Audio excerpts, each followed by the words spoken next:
Hello guys, good morning. Welcome to GK GS study channel with Ankita. हम देख रहे हैं फ्रेंड बीपीएससी एग्ज़ाम के लिए जीके जीएस। बीपीएससी की कोई भी परीक्षा हो, सभी के लिए महत्वपूर्ण सेशन है। और special Bihar state paper 1 and 2 और बीपीएससी टीआरई 3.0 के लिए ये क्लास है। तो चलिए देखिए, पहला क्वेश्चन देखिए। आज का 101 क्वेश्चन है, जिसमें हम भारत के भूगोल को देख रहे हैं फ्रेंड। और इससे पहले के सेशन अगर आपने नहीं देखे तो ज़रूर देखिएगा। चलिए क्वेश्चन देखिए। करेबास मृत्तिका जो जाफरान के उत्पादन के लिए उपयोगी है पाई जाती है। जाफरान का मतलब केसर, ठीक है। तो कहाँ पे पाई जाती है फ्रेंड ये? कश्मीर हिमालय, गढ़वाल हिमालय, पूर्वी हिमालय या फिर नेपाल हिमालय। तो फ्रेंड आपको पता है option A is right answer है, क्योंकि जम्मू कश्मीर में ही केसर का उत्पादन अधिक होता है।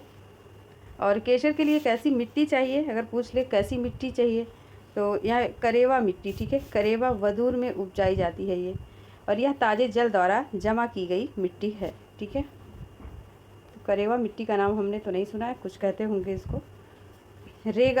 रेगुड़ मिट्टी आपने बहुत सुना होगा। रेगड़ मिट्टी किसका नाम है? लाल मिट्टी का, जलोढ़ मिट्टी का, काली मिट्टी का या फिर लेटराइट मिट्टी का? तो रेगुड़ मिट्टी मतलब काली मिट्टी, option C is right answer होगा। काली मिट्टी स्थानीय रूप से रेगुड़ या रेगर या कपास मिट्टी कहते हैं, ठीक है। कपासीय मिट्टी कहते हैं। और वैसे इसे अलग अलग नाम से जानते हैं। उष्णकटिबंधीय, चेरनोजम आदि अलग अलग नामों से जाना जाता है।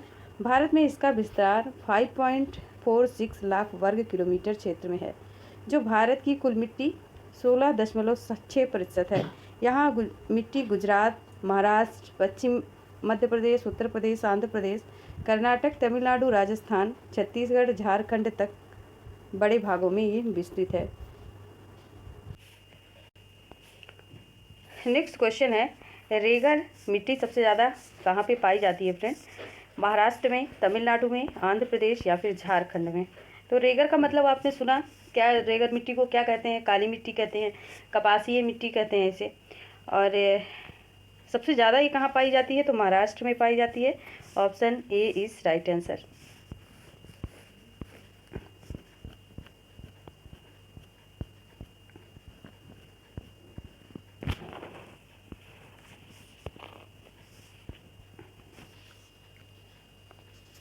रेगुड़ का नाम आपने जान लिया है वैसे, ठीक है। लाल मिट्टी है, काली मिट्टी, कछारी, लेटराइट। तो friend option B is right answer, काली मिट्टी है। नेक्स्ट देखिए। और अपरदन सुना होगा, अपरदन के बारे में आपने। मृदा अपरदन रोका जा सकता है, आपको बताना कैसे रोका जा सकता है। अति चराई द्वारा, वनस्पति के उन्मूलन द्वारा, वनारोपण द्वारा या पक्षी संख्या में वृद्धि करके। तो फ्रेंड अगर मृदा अपरदन को रोकना है, मतलब मिट्टी के कटाव को अगर रोकना है, तो आप कैसे रोकेंगे? वनारोपण करके, वन लगा के, ठीक है। ऑप्शन सी करेक्ट हो जाएगा। नेक्स्ट है, गंगा के मैदान को एक डैश के रूप में वर्णित किया जाता है।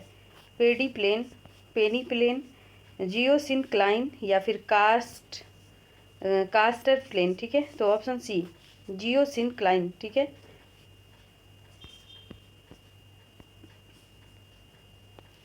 गंगा के मैदान की पुरानी कछारी मिट्टी कहलाती है भाभर, बांगर, खादर या फिर खोंडोलाइट। तो गंगा के मैदान की पुरानी कछारी मिट्टी फ्रेंड बांगर कहलाती है। Option B is right answer.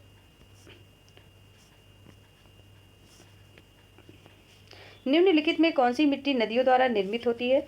लाल मिट्टी, काली मिट्टी, जलोढ़ मिट्टी और लैटराइट मिट्टी। तो फ्रेंड ऑप्शन सी राइट होगा, जलोढ़ मिट्टी। और जलोढ़ मिट्टी बहुत उपजाऊ होती है फ्रेंड।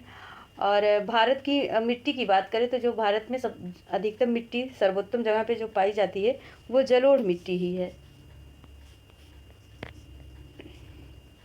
तो अब देख लेते हैं कि जलोढ़ मिट्टी किसे कहते हैं, ठीक है। तो खादर का निर्माण नदी के बाढ़ मैदानी क्षेत्र में होता है, जहाँ प्रतिवर्ष बाढ़ के दौरान मिट्टी की नवीन परत का जमाव होता रहता है, ठीक है। और प्राचीन जो जलोढ़ होती है जिन्हें बांगर कहते हैं, बांगर, तो यह मिट्टी जो है बाढ़ की पहुंच से कुछ दूर तक की ऊंचाइयों पर होती है, ठीक है। तो वहाँ पे बाढ़ नहीं आती है, तो इसलिए मिट्टी जो है वहाँ पे चेंज नहीं हो पाती है, ठीक है। तो इसीलिए वो उसे बांगर कहते हैं। खादर का मतलब आप समझ ही रहे हैं, खादर उपजाऊ, जहाँ पे अधिकतर फसल उपजाऊ होती है, खादर मिट्टी कहलाती है। चलिए नेक्स्ट देखिए 9 नंबर क्वेश्चन। भारत के कुल भौगोलिक क्षेत्र में वन क्षेत्र का क्या प्रतिशत है? 20.7%, 21.7%, 22.7% या फिर 23.7%। तो भारत के कुल भौगोलिक क्षेत्र में वन क्षेत्र का क्या प्रतिशत रहा फ्रेंड? ऑप्शन ए 20.7%।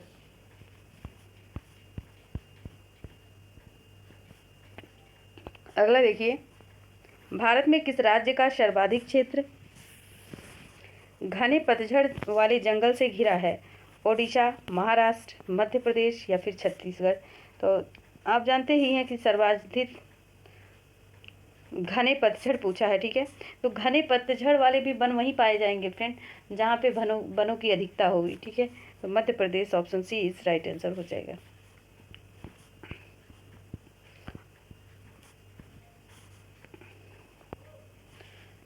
प्रतिशत अधिकतम वन क्षेत्र है अरुणाचल प्रदेश, हिमाचल प्रदेश, मिजोरम या फिर नागालैंड। तो प्रतिशत अधिकतम वन क्षेत्र है फ्रेंड मिजोरम में, option C is right answer. आप देख सकते हैं ISFR के अनुसार देखेंगे, ये डेटा है 2021 के अनुसार। तो ISFR के अनुसार भारत के सर्वाधिक वन क्षेत्रों में मध्य प्रदेश का जो डेटा है 77,493 किलोमीटर का प्रथम स्थान है, जबकि विकल्प राज्यों में मिजोरम 85.53%, मतलब सर्वाधिक प्रतिशतता भाग पर वनों का जो विस्तार मिलता है कहाँ पे? मिजोरम में। विकल्प के अनुसार अगर मध्य प्रदेश वहाँ पे होता तो मध्य प्रदेश राइट होता, लेकिन वहाँ पे मध्य प्रदेश तो दिया नहीं गया है, इसलिए मिजोरम होगा, ठीक है। भारत के किस राज्य में वन्यजीव अभ्यारण्य सबसे अधिक संख्या में है? कर्नाटक में, तमिलनाडु में,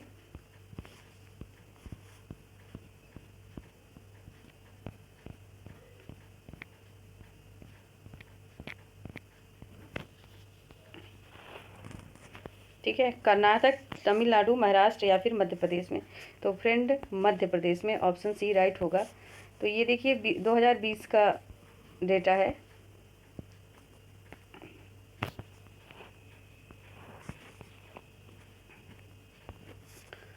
तो भारत के राज्यों में वन्यजीव अभ्यारण्य की संख्या सबसे ज़्यादा कहाँ पे है? महाराष्ट्र में 28 है, जबकि संघ राज्य अंडमान निकोबार द्वीप समूह में 96 है। अगर भारत में पूछा जाए तो महाराष्ट्र में है, और अगर विश्व की बात हो तो संघ राज्य अंडमान एवं निकोबार द्वीप समूह। नेक्स्ट देखिए, समस्त विश्व में तेंदुओं की सर्वाधिक आबादी भारत में है और इनकी अनुमानित संख्या है। तो इसमें से कोई ऑप्शन करेक्ट नहीं है और ये काफ़ी ओल्ड प्रश्न है। फिलहाल हम देखेंगे तेंदुओं की। तो फ्रेंड आप देख सकते हैं स्टेटस ऑफ लियोपैराडस इन इंडिया 2018 के अनुसार भारत में लगभग 12,885, ठीक है, तेंदुआ के होने का अनुमान है, ठीक है। 12,885 मतलब 12,001 से लेकर 12,001 से 72 से लेकर 13,535 के मध्य, ठीक है। तो status of leopard in India 2018 के अनुसार ये डेटा है और ये ओल्ड क्वेश्चन है, मतलब 95 में पूछा गया क्वेश्चन था। और ये क्वेश्चन देखिए आप, तो हम कोड के हिसाब से देख लेंगे। चलिए थोड़ा सा बढ़ाते हैं।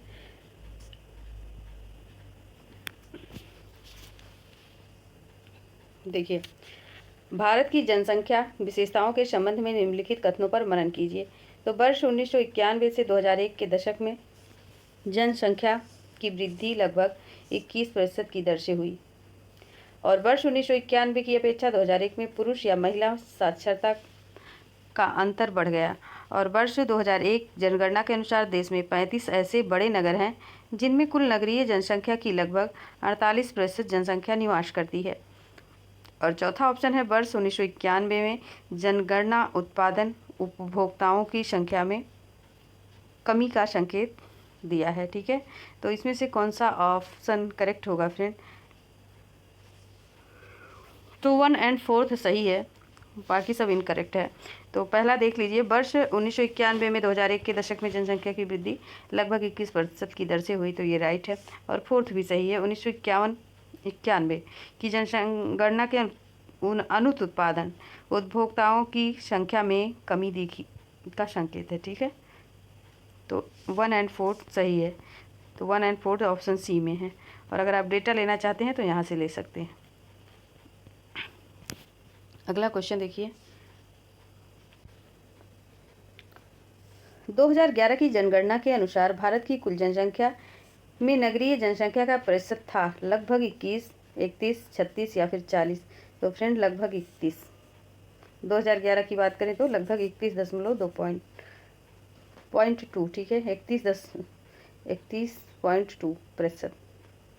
और सारण सिंचाई नहर निकलती है, वेरी वेरी इंपॉर्टेंट क्वेश्चन है ये। तो सारण सिंचाई नहर कहाँ से निकलती है आपको बताना है, सोन से, गंगा से, कोसी से या फिर गंडक से। तो फ्रेंड ये गंडक से निकलती है, ठीक है।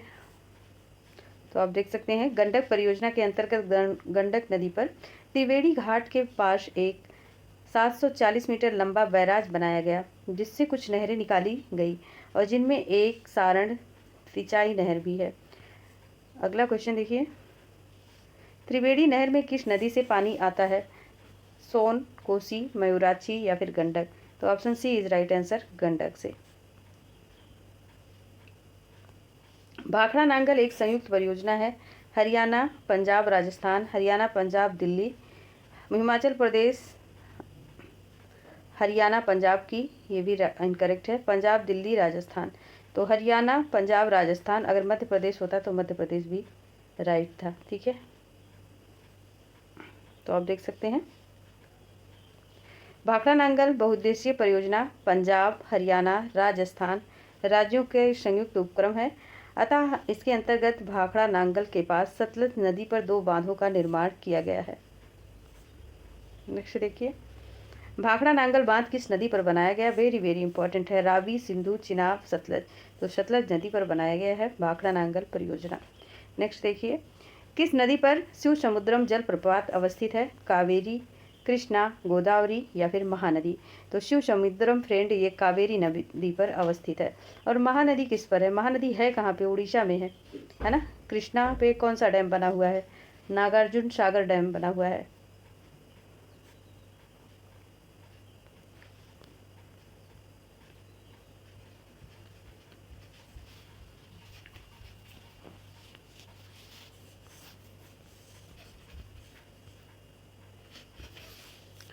अगला क्वेश्चन है, पट्टी सीमा परियोजना निम्नलिखित में से किन नदियों के एकीकरण से जुड़ी हैं, कृष्णा और कावेरी, कृष्णा और गोदावरी, गोदावरी और महानदी, गंगा और ब्रह्मपुत्र। तो पट्टी सीमा परियोजना निम्नलिखित में किन नदियों के एकीकरण से जुड़ी है फ्रेंड, तो ये कृष्णा और Godavari, option B is right answer. Next देखिए, नेक्स्ट प्रश्न है, हीराकुड डैम तैयार किया गया है नर्मदा पर, महानदी पर, गोदावरी पर या फिर चंबल पर। तो हीराकुंड बांध फ्रेंड किस पर बनाया गया, महानदी पर। और महानदी कहाँ पे है, उड़ीसा राज्य में है। नेक्स्ट देखिए, मैथान, बेल पहाड़ी एवं तिलैया बांध, वेरी इंपॉर्टेंट है ये भी, किस नदी पर बनाए गए हैं, मैथान, बेल पहाड़ी एवं तिलैया बांध, दामोदर, बराकर, कोनार या फिर बोकारो। तो मैथान, बेल पहाड़ी एवं तिलैया बांध किस नदी पर बनाए गए हैं, तो option B is right answer friend, Barakar, ठीक है।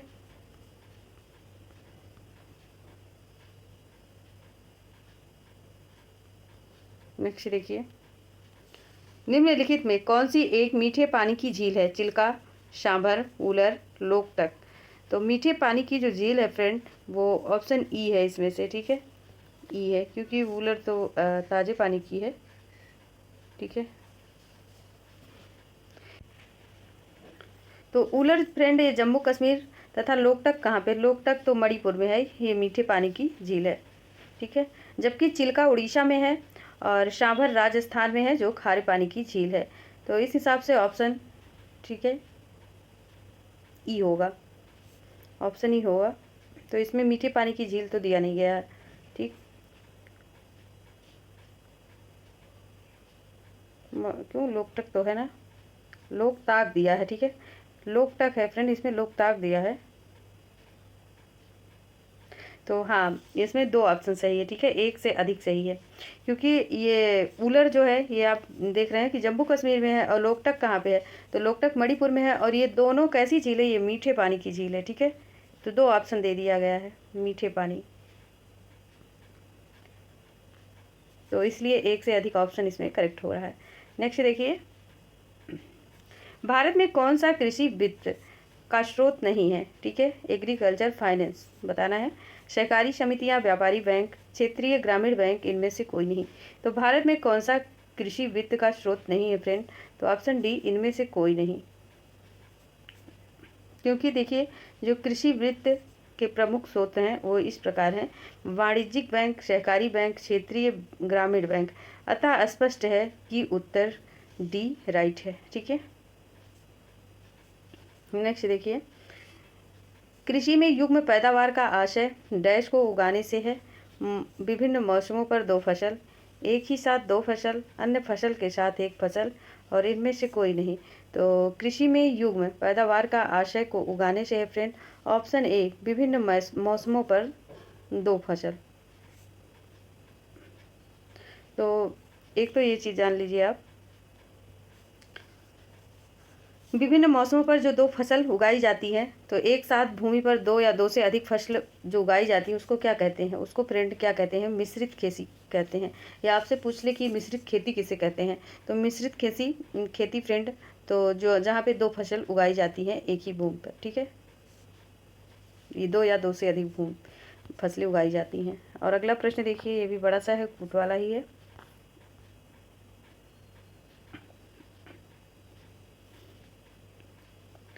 भारत में द्वितीय हरित क्रांति के संबंध में क्या सही है, इसका लक्ष्य हरित क्रांति के पूर्व में लाभान्वित हो चुके क्षेत्रों में गेहूं एवं चावल के उत्पादन और में वृद्धि करना है, या इसका लक्ष्य हरित क्रांति से अब तक लाभान्वित न हो सकने के क्षेत्रों में बीज, पानी, उर्वरक तकनीकी का विस्तार करना है, या फिर इसका लक्ष्य हरित क्रांति के प्रारंभ में प्रयुक्त हो चुकी फसलों में छोड़कर अन्य फसलों के उत्पादन में वृद्धि करना है, या फिर इसका लक्ष्य पशुपालन, सामाजिक वानिकी तथा मत्स्य पालन, शस्योत्पादन समाकलन करना है, ठीक है। तो चौथा तो सही है और पहला भी सही है, ठीक है। तो 1 और 4 जिस ऑप्शन में है वही करेक्ट है।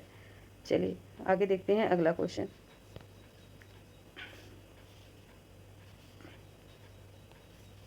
नकदी फसल में सम्मिलित नहीं है गन्ना, कपास, जूट या फिर गेहूँ।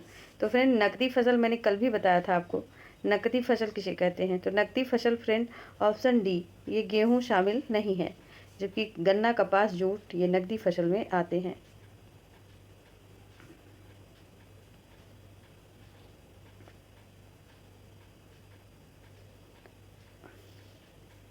नेक्स्ट क्वेश्चन है, स्वतंत्रता प्राप्ति के बाद भारत ने सर्वाधिक प्रगति की चावल के उत्पादन में, दालों के उत्पादन में, पटसन के उत्पादन में, या फिर गेहूं के उत्पादन में। तो स्वतंत्रता प्राप्ति के बाद भारत ने सर्वाधिक प्रगति की फ्रेंड गेहूं के उत्पादन में, option D is right answer. प्रमुख खाद्य फसल है गेहूं, चावल, मकई और दलहन। तो प्रमुख खाद्य फसल जो है फ्रेंड वो चावल है, और भारत की भी प्रमुख खाद्य फसल है ये, ठीक है। भारत के चावल के कटोरे क्षेत्र का नाम बताना है, तो केरल, तमिलनाडु, गोदावरी कृष्णा डेल्टा के क्षेत्र, पूर्वोत्तर क्षेत्र, या सिंधु गंगा का मैदान। तो ऑप्शन बी होगा, ठीक है, कृष्णा गोदावरी डेल्टा क्षेत्र। चलिए नेक्स्ट देखिए, खेती के अंतर्गत क्षेत्र के अनुसार भारत में सबसे महत्वपूर्ण खाद्य फसल कौन सी है, गेहूं है, मक्का है, जौ या फिर चावल। तो खेती के अंतर्गत क्षेत्र के अनुसार भारत में सबसे महत्वपूर्ण खाद्य फसल जो है फ्रेंड वो चावल है। आपको पता ही है कि भारत की प्रमुख फसल है। नेक्स्ट देखिए, और सभी सपोर्ट कीजिए, सभी फ्रेंड चैनल को सब्सक्राइब कीजिए, शेयर भी कीजिए, ठीक है।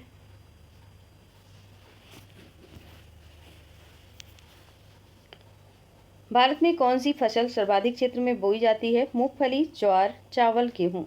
तो भारत में सर्वाधिक जो फसल बोई जाती है फ्रेंड मूंगफली। ऑप्शन ए, जबकि प्रमुख फसल चावल को देखा हमने। नेक्स्ट देखिए, भारत का सबसे बड़ा कपास उत्पादक, महाराष्ट्र, गुजरात, पंजाब, हरियाणा। तो महाराष्ट्र है फ्रेंड। अगला प्रश्न है,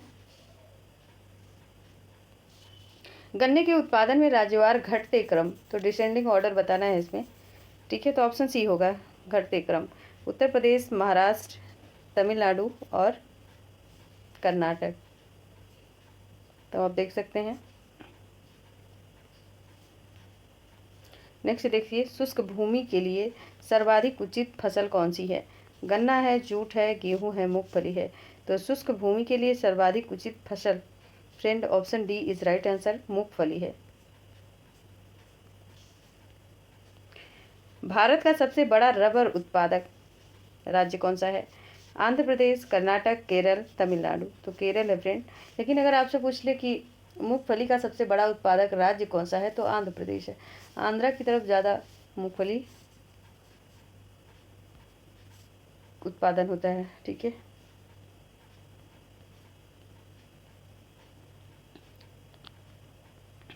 अगला क्वेश्चन है फ्रेंड।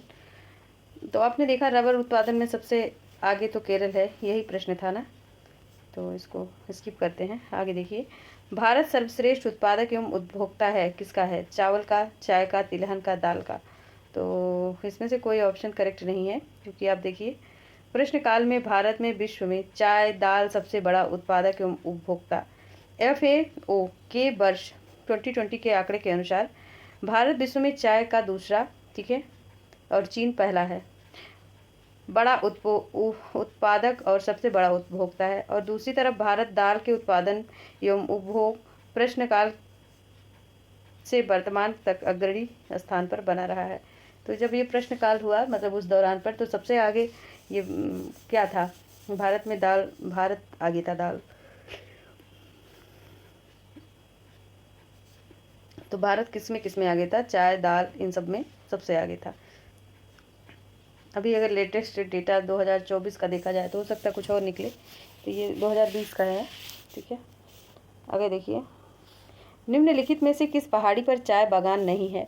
कानन देवन, नीलगिरी, दार्जिलिंग, गिरनार। तो चाय बागान नहीं है पूछा गया है फ्रेंड। ठीक है, तो गिरनार की पहाड़ी। और गिरनार कहाँ पे है? गिरनार कहाँ पे है? तो गिरनार फ्रेंड है, ये गुजरात में है, गासीगिरी और गासी गुजरात, याद रखेंगे। आगे देखिए, निम्न में काफ़ी उत्पादक क्षेत्रों में कौन सा क्षेत्र कर्नाटक में नहीं है?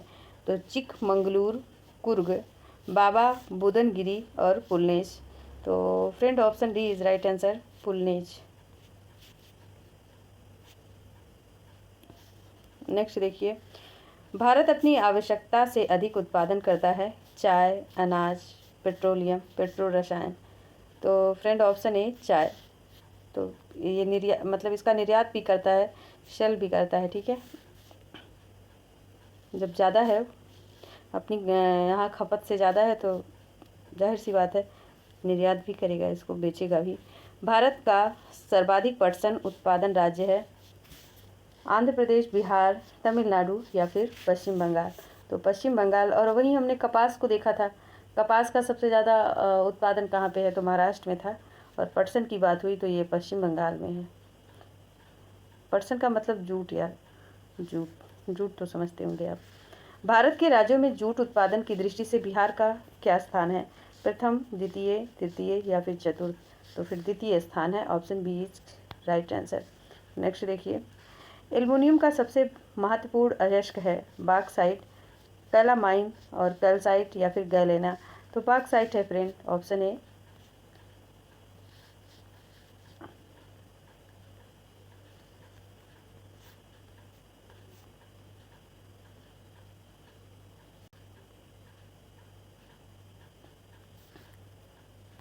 अगला प्रश्न देखिए, निम्नलिखित भारतीय राज्य में लौह अयस्क उपलब्ध नहीं है?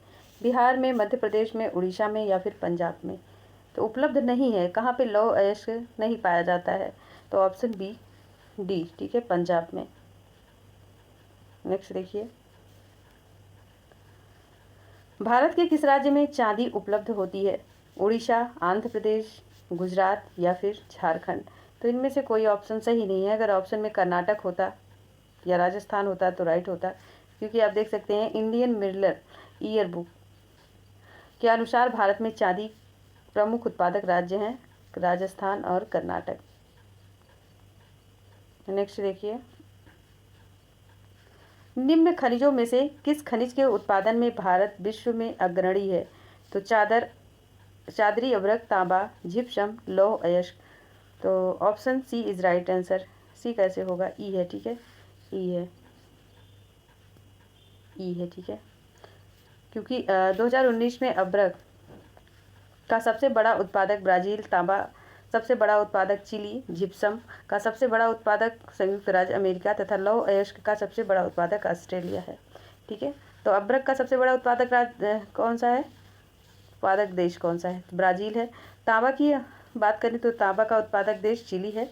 और जिप्सम का सबसे बड़ा उत्पादक कौन सा है? संयुक्त राज्य अमेरिका। लौह अयस्क का सबसे बड़ा उत्पादक ऑस्ट्रेलिया है। आगे देखिए, भारत का कौन सा राज्य सर्वाधिक अभ्रक उत्पादन करता है? मध्य प्रदेश, झारखंड, उड़ीसा या फिर जम्मू कश्मीर। तो भारत का कौन सा राज्य सर्वाधिक अभ्रक उत्पादन करता है फ्रेंड? ये झारखंड है। Option B is right answer. Next देखिए, तो फ्रेंड इस पीडीएफ में 300 मतलब बुक में 54 पेज है और जिसमें हमने कवर कर दिया है 149 पेज को। तो अगर आप साथ बनाएं और अपने मित्रों तक शेयर करें, चैनल को सब्सक्राइब करें, करवाएं, तो फिर आगे बढ़ा जाए, क्योंकि हमें कुछ दिख नहीं रहा है। ठीक है, आपका रिस्पांस आ नहीं रहा है तो फिर मज़ा नहीं आ रहा है हमें। ठीक है, तो अगर आप साथ दीजिए तो फिर हम आगे बढ़ेंगे, वरना हम 2-3 दिन में बंद ही कर देंगे क्लास को, क्योंकि नवरात्र में हमारा फास्ट होता है और बेकार आप लोगों के साथ बोलने में फिर अच्छा नहीं लगेगा। ठीक है, तो थोड़ा सा आप भी साथ दीजिए, हमें मोटिवेट तो कीजिए। एक भी कमेंट, एक भी सब्सक्राइबर नहीं देते हैं आप। ठीक है, तो प्लीज़ आपसे रिक्वेस्ट है, थोड़ा सा सपोर्ट कीजिए प्लीज़, सभी से रिक्वेस्ट है और उम्मीद है आप करेंगे भी। ठीक है, हम जल्दी ही इसको फिनिश कर पाएंगे। जब तक आपकी परीक्षा आएगी कंप्लीट कर देंगे और आप इसे रिवाइज भी कर सकेंगे। ठीक है, तो ये आपसे हमारी रिक्वेस्ट है कि 2 क्लासें डेली देखिए, 2 क्लासें देखिए। एक आप जैसे डेली तो एक पढ़ रही है क्लासें, उसको देखिए, लेकिन एक आप पीछे से ले लीजिए। ठीक है, एक आप बैक क्लासें भी देखिए, तो इससे आपका 2-2 टॉपिक। और ये जो वीडियो आपको 1 घंटे में मिल रही है, तो फ्रेंड इसको 2 घंटे लगते हैं बनाने में, तो आप 2 घंटे की पढ़ाई 1 घंटे में कवर कर रहे हैं। आप खुद से भी करेंगे तो सेम समय होगा, अगर बहुत स्पीड होगी तो ही सेम समय होगा, वरना 1.5 घंटे तो आप मान के चलिए। ठीक है, तो इसका आप ध्यान रखा कीजिए कि टाइम लग रहा है, अगर कोई टाइम दे रहा है आपको तो आप भी थोड़ा सा उसकी हेल्प कर दें। ठीक है, तो हम जल्दी कवर कर पाएंगे फ्रेंड, और हम चाहते हैं कि हमारा आपका साथ बना रहे और हम चलते रहें यूँ ही साथ। तो अगला प्रश्न देखिए 151 का, कोयला उत्पादन राज्यवार घटता क्रम बताना है। बिहार, मध्य प्रदेश, पश्चिम बंगाल। मध्य प्रदेश, पश्चिम बंगाल या फिर बिहार। पश्चिम बंगाल, मध्य प्रदेश, बिहार। बिहार, पश्चिम बंगाल या फिर मध्य प्रदेश। तो बिहार, मध्य प्रदेश और पश्चिम बंगाल ये घटता क्रम है फ्रेंड। नेक्स्ट देखिए, कोरबा कोयला क्षेत्र अवस्थित है उड़ीसा में, छत्तीसगढ़ में, पश्चिम बंगाल में या फिर असम में। तो option B is right answer, Chhattisgarh में। नेक्स्ट है, पश्चिमी सिंहभूमि में स्थित चिड़िया की सबसे प्रसिद्ध विशेषता क्या है? लौह अयस्क खनन, बांध, पक्षी अभ्यारण्य, राष्ट्रीय उद्यान, उपर्युक्त में से कोई नहीं या फिर एक से अधिक। तो पश्चिमी सिंहभूमि में स्थित चिड़िया की सबसे प्रसिद्ध विशेषता क्या है फ्रेंड? तो ऑप्शन ई, ठीक है, ए इज राइट आंसर, लौह अयस्क और खनन। नेक्स्ट देखिए, किस खनिज में रेडियम प्राप्त नहीं किया गया था? चूना पत्थर, पिच ब्लेड, रू स्टाइल या फिर हेमाटाइट। तो option B is right answer. ठीक है, रेडियम प्राप्त नहीं किया गया था किसमें? पिच ब्लेड में।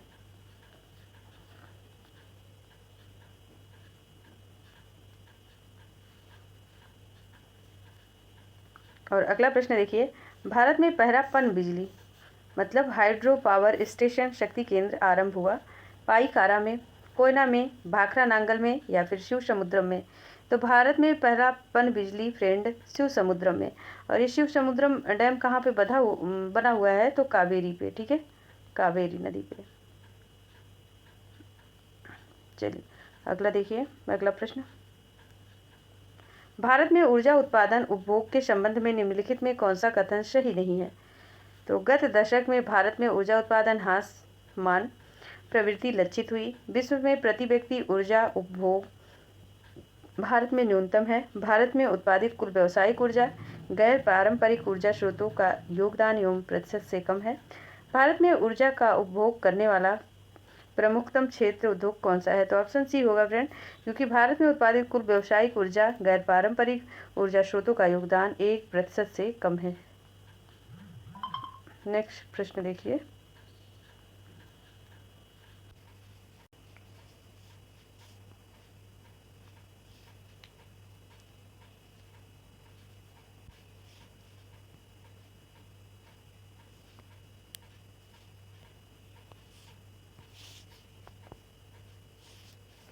प्रश्न है फ्रेंड, भारत में कतिपय लौह इस्पात संयंत्र पश्चिमी तट से होकर आयोजित किए गए और इस उद्योग की ऐसी अवस्थिति का प्रमुख कारण क्या है?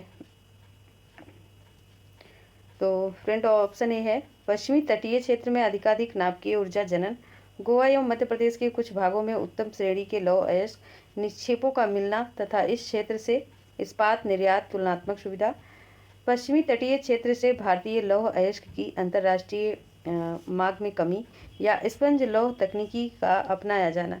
तो ऑप्शन बी करेक्ट होगा, गोवा एवं मध्य प्रदेश के कुछ भागों में उत्तम श्रेणी के लौह अयस्क निक्षेपों का मिलना तथा इस क्षेत्र से इस्पात निर्यात की तुलनात्मक सुविधा। तो option B is right answer. Next देखेंगे।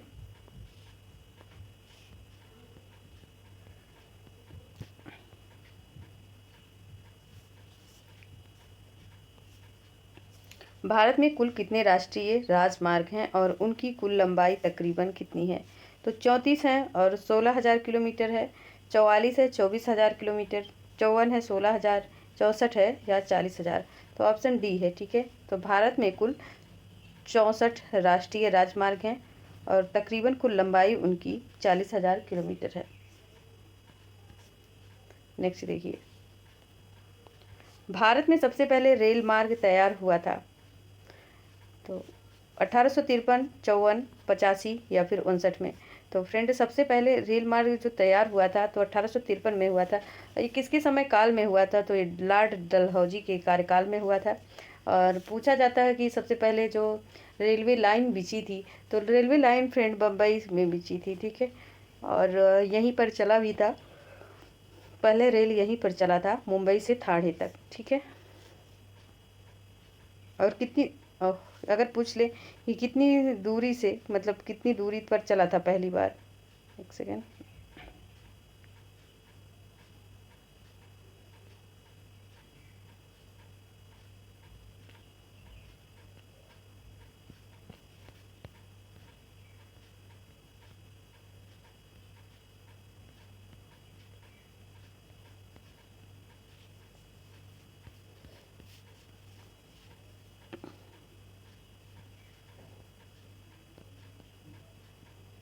कहाँ गया क्वेश्चन, मिल ही नहीं रहा। हाँ, तो देखिए अगर पूछ ले आपसे कि मतलब कितनी दूरी पर चला था फ्रेंड, तो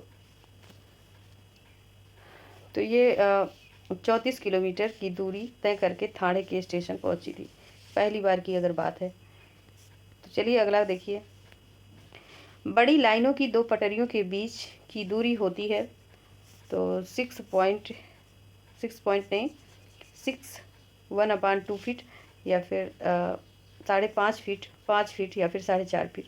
तो option B is right answer होगा।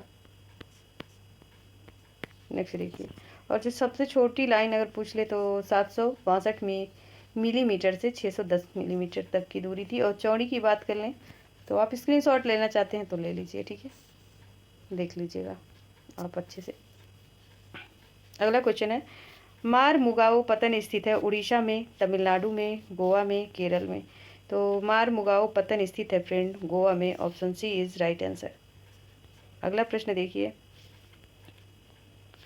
भारत का 13वां प्रधान बंदरगाह किस राज्य में स्थापित किया जाने वाला है? केरल, गुजरात।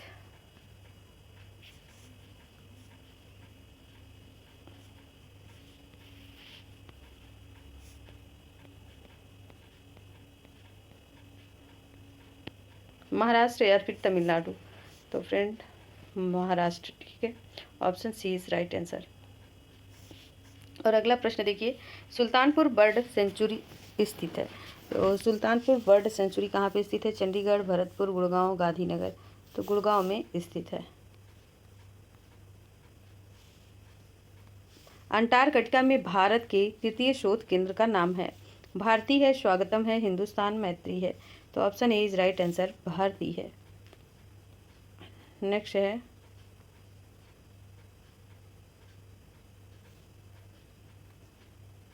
निम्नलिखित में किस क्षेत्र में प्रवाल भित्ति नहीं पाई जाती? तो कंबे की खाड़ी, मन्नार की खाड़ी, कच्छ की खाड़ी, लक्षद्वीप और मिनिकॉय। यह ऑप्शन ई, ठीक है, उपयुक्त में से कोई नहीं या फिर एक से अधिक। तो friend option A is right answer, Cambay की खाड़ी में प्रवाल भित्ति नहीं पाई जाती है। अब आते हैं फ्रेंड भारत की अर्थव्यवस्था। अब तक तो हमने कृषि संबंधी देखा, भारत के भूगोल, ठीक है। अब हम देख रहे हैं भारतीय अर्थव्यवस्था को। तो चलिए थोड़ा सा देख लेते हैं।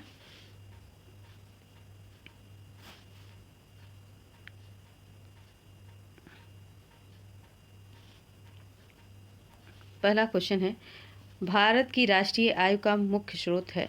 उद्योग है, कृषि है, जंगल है, विदेशी व्यापार है। तो option B is right answer, कृषि है फ्रेंड। नेक्स्ट देखिए, भारत की उन्नति संतोषजनक रही है क्योंकि कुल राष्ट्रीय उत्पाद में बढ़ोतरी के संबंध में, बेरोजगारी में कमी के संबंध में, प्रति व्यक्ति आय के संबंध में, असमानता में कमी के संबंध में। तो भारत की उन्नति संतोषजनक रही है फ्रेंड, कुल राष्ट्रीय उत्पाद में बढ़ोतरी के संबंध में, ऑप्शन ए। नेक्स्ट देखिए, भारत में राष्ट्रीय आय की गणना में एक समस्या है अल्प रोजगार, मुद्रास्फीति, बचत का निम्न स्तर, असंगठित क्षेत्र। तो फ्रेंड ऑप्शन डी, असंगठित क्षेत्र।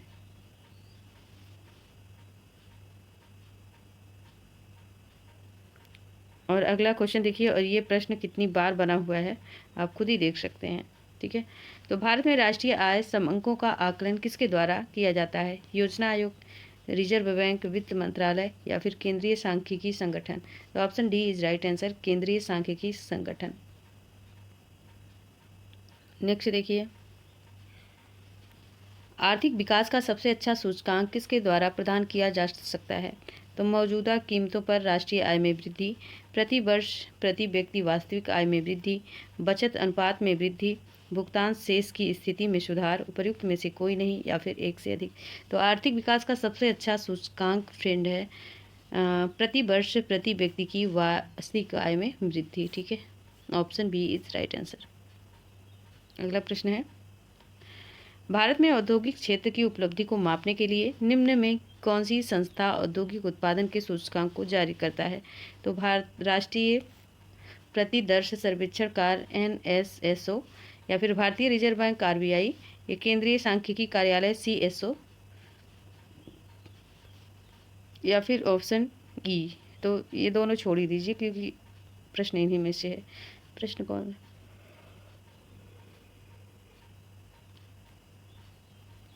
तो चलिए देखिए, ऑप्शन ई राइट होगा क्योंकि भारत में औद्योगिक उत्पादन IIP की राष्ट्रीय गणना सांख्यिकी कार्यालय NSO और पूर्व में CSO के आर्थिक सांख्यिकी प्रभार द्वारा किया जाता था और वही इसे जारी करता है।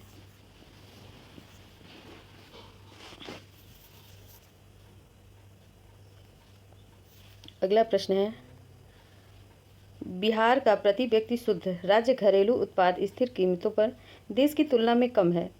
वर्ष 2018 से 19 में यह था। तो राष्ट्रीय औसत आय 75%, राष्ट्रीय औसत का 60%, राष्ट्रीय औसत का 50%, राष्ट्रीय औसत का 33%, उपयुक्त में से कोई नहीं या फिर एक से अधिक।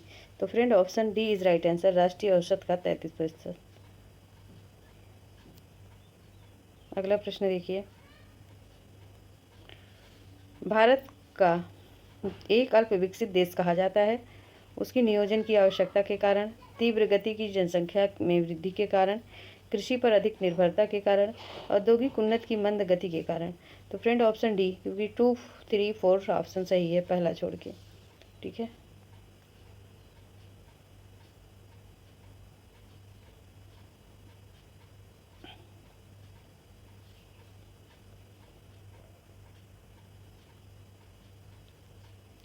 अगला प्रश्न है, भारत में आर्थिक विकास अवरुद्ध रहा मुख्यतः अकुशल कृषि व्यवस्था के कारण, अनियमित औद्योगिकरण के कारण, पाश्चात्य सामाजिक अभिवृद्धि के कारण, उपर्युक्त सभी। तो भारत में आर्थिक विकास अवरुद्ध रहा फ्रेंड। ठीक है, तो इसके सभी कारण है, तो option D is right answer. अगला है, हिंदू वृद्धि दर किससे संबंधित है? मृदा, जेड जीडीपी या फिर जनसंख्या जीएनपी? तो जेड जीडीपी पे। ठीक है, हिंदू वृद्धि दर किससे संबंधित है? जेड डी पी या जीडीपी। और अगला प्रश्न है, ये भी इम्पोर्टेंट प्रश्न है, इम्पोर्टेंट मार्क करिए। भारत में सीमांत कृषि भूमि जोत का आकार है 5 हेक्टेयर से ज़्यादा, 2 हेक्टेयर से 4 हेक्टेयर, 1 हेक्टेयर से 2 हेक्टेयर और 1 हेक्टेयर से कम। तो फ्रेंड, भारत में सीमांत कृषि भूमि जोत का आकार है 1 हेक्टेयर से कम। Option D is right answer. तो देखिए आप, सीमांत जो कृषि जोत भूमि होती है वो 1 हेक्टेयर से कम होती है, और ये इसका आप स्क्रीनशॉट पक्का लेंगे। छोटी जोत तो 1 से 2 हेक्टेयर, अर्ध मध्यम जोत तो 2 से 4, मध्यम जोत 4 से 10, और बड़ी जोत जो होते हैं वो 10 हेक्टेयर से अधिक जोत वाले को बड़ी जोत वाले वो कहते हैं। ठीक है, अगला देखिए, बिहार में कृषि भूमि की जोतों पर औसतन आकार दूसरे राज्यों की तुलना में है। तो न्यूनतम है, न्यूनतम से द्वितीय है, उच्चतम है या फिर उच्चतम से द्वितीय है। तो बिहार में कृषि भूमि की जोतों का औसतन आकार दूसरे राज्यों की तुलना में न्यूनतम से द्वितीय है। ठीक है, अगला प्रश्न देखिए, भारत में न्यूनतम समर्थन मूल्य निर्धारण कौन करता है? कृषि लागत एवं मूल्य आयोग, कृषि मंत्रालय, वित्त आयोग, नाबार्ड, उपर्युक्त में से कोई नहीं या फिर एक से अधिक। तो भारत में न्यूनतम समर्थन मूल्य का निर्धारण फ्रेंड कृषि लागत एवं मूल्य आयोग करता है। Option A is right answer.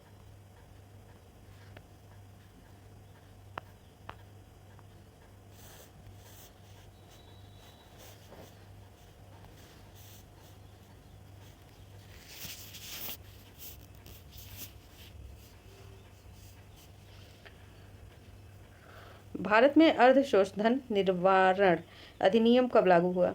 तो 1998, 1999, 1901 या फिर 2005?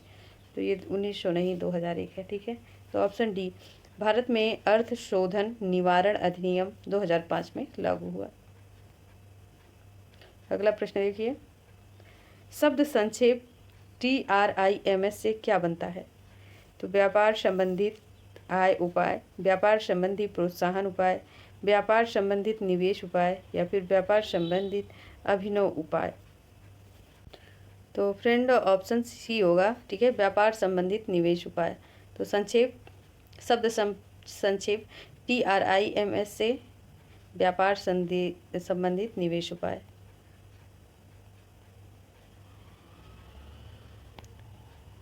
अगला प्रश्न देखिए, भारत सरकार ने अखिल भारतीय थोक कीमत सूचकांक के लिए आधार वर्ष 2004 से 5 से बदलकर किस पर्व को बनाया है? 2010 से 11, 2011 से 12, 2012 से 13, 13 से 14? तो option B is right answer, 2011 से 12। और अगला प्रश्न है,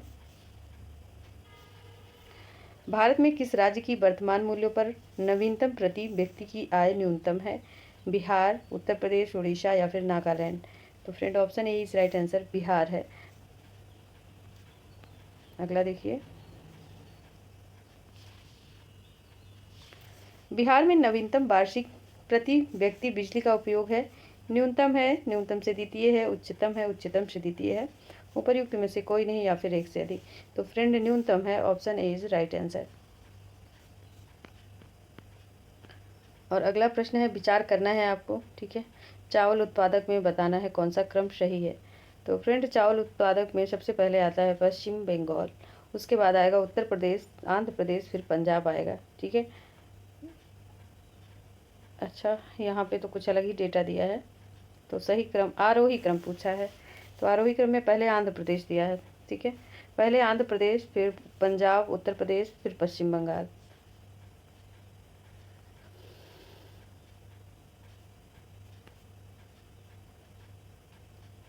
आरोही का मतलब बढ़ते क्रम में ना।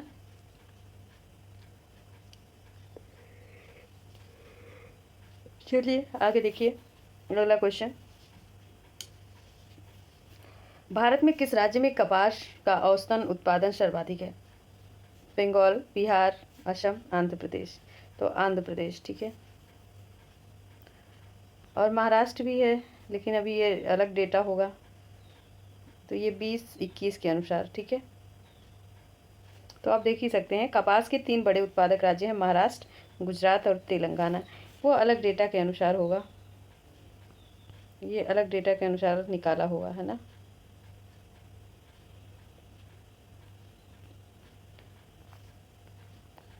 ट्वेंटी 21 नंबर प्रश्न देख लीजिए। निम्न में कौन सा एक 20वीं शताब्दी के 60वें दशक के अंतिम दौर हरित क्रांति की प्रकृति का सबसे उचित वर्णन करता है? हरी सब्जियों की अत्यधिक खेती, गहन कृषि जिला कार्यक्रम, या फिर उच्च उपज की किस्म कार्यक्रम। चलिए यही पेज हम भी समाप्त करते हैं, हमें भी आ रही नींद। या फिर बीज उर्वरक जल तकनीकी, उपयुक्त में से कोई नहीं या उपयुक्त में से एक से अधिक। तो ऑप्शन ई होगा फ्रेंड। ठीक है, क्योंकि आप देख सकते हैं सी और डी दोनों सही है, सी और डी दोनों सही है। और अगला प्रश्न देख लीजिए। बिहार में प्रति 1 लाख जनसंख्या पर सड़क की लंबाई है, न्यूनतम है, न्यूनतम से द्वितीय है, उच्चतम है, उच्चतम से द्वितीय है, या उपयुक्त में से कोई नहीं या फिर एक से अधिक। तो फ्रेंड न्यूनतम है, option A is right answer.